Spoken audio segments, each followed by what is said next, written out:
Social media scroll করতে করতেই অসাধারণ ভিডিওটা কি আপনাদের চোখে পড়েছে? একটা ছোট্ট মেয়ে সবুজ ধান খাতের মধ্যে দিয়ে আপন মনে হেঁটে চলেছে, আর তার ঠিক পেছনে বাড়ির পোষা কুকুরের মতো ছুটে চলেছে একটা বন্য সজারু। ভিডিওটা ইন্টারনেটে ছড়িয়ে পড়ার পর লাখো লাখো মানুষ এই মেয়েটিকে রিয়েল লাইফ ডিজনি প্রিন্সেস বলে ডাকতে শুরু করেছে।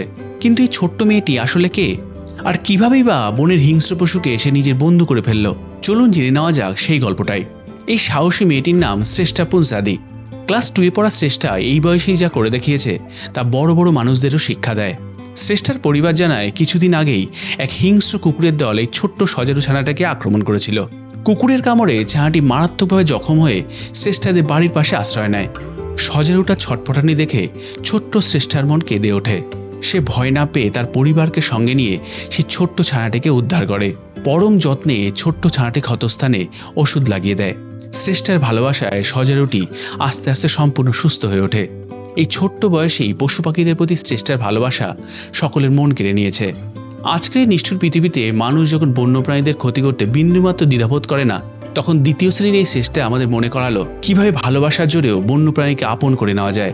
শ্রেষ্ঠার এই মিষ্টি গল্পটা আপনাদের মন কতটা ছুঁয়ে গেল, প্লিজ নিচে কমেন্ট সেকশনে জানাবেন।